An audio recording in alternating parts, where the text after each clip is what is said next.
আমাদের শক্তি অত্যন্ত সীমিত, কিন্তু আমাদের কিনার যে আওয়াজ, যে নিঃশ্বাস, আমাদের যে বিশ্বাস, আমাদের আল্লাহ রাব্বুল আলামিনের কাছে আমরা ফরিয়াদ করব, রব্বুল আলামিন এই ইতিহাসের নিশ্চিততম গর্ব হত্যাকাণ্ডে তুমি বিচার করো।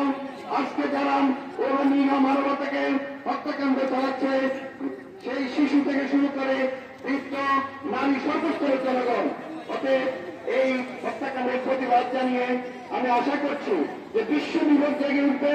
আজকে আরব লীগ, আজকে ওআইসি, আজকে ইউনো তাদের দায়িত্ব পালনে পরিপূর্ণভাবে ব্যর্থ হয়েছে। আমরা চাই ইউনাইটেড নেশনস, ওআইসি, আরব লীগ তাদের দায়িত্ব পালন করবে এবং তারা আমাদের এই গাজাবাসীদের পক্ষে দাঁড়াবে এবং যা যা সহযোগিতা করার দরকার তা করবে এবং আমাদের পক্ষ থেকে আমাদের সরকার যদি এগিয়ে আসে আমরা সর্বাত্মক সহযোগিতা করব।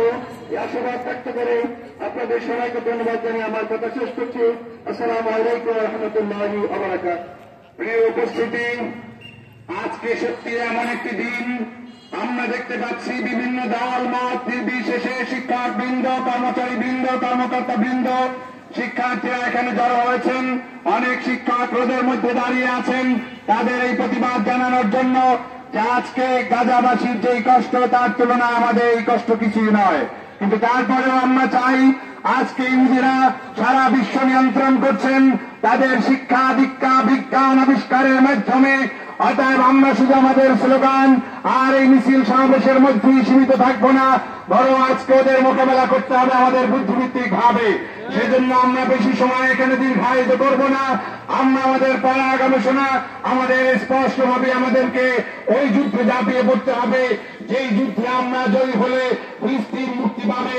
এই মিছিল স্লোগানের আওয়াজ ওদের কণ্ঠে যাবে না। আজকে আমরা আনন্দিত যে আমাদের বিশ্ববিদ্যালয়ের এক একজন অধ্যাপক 1 ঘন্টা করে বক্তব্য দিলেও কোনো অসুবিধার কিছু নেই, কিন্তু আমি যখন বলছি তারা কিন্তু ওভাবে বলার জন্য আগ্রহ দেখাচ্ছেন না।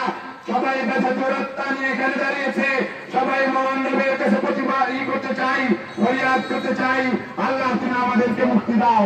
আমরা এ পর্যায়ে যেহেতু পেয়েছি প্রশাসনের প্রধান কর্মকর্তা ব্যক্তিদেরকে, আমাদের শীর্ষস্থানীয় ব্যক্তিবর্গকে, অর্থাৎ আমরা আমাদের আলোচনা দীর্ঘায়িত করব না।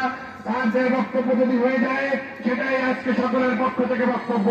এই পর্যায়ে আমি বক্তব্য রাখার জন্য অনুরোধ করছি আমাদের বর্তমান সমাজে আমাদের তরুণ নেতাদের একটি মডেল অল্পবয়সী, যিনি আমাদের চট্টগ্রাম বিশ্ববিদ্যালয়ের মতো একটি স্বনামধন্য বিশ্ববিদ্যালয়ের উপ উপাচার্যের দায়িত্ব নিয়েছেন আন্তর্জাতিক সম্পর্ক বিভাগের professor doctor Mohammad Kamal Uddin sir, যিনি উপ উপাচার্য প্রশাসনের দায়িত্বে রয়েছেন।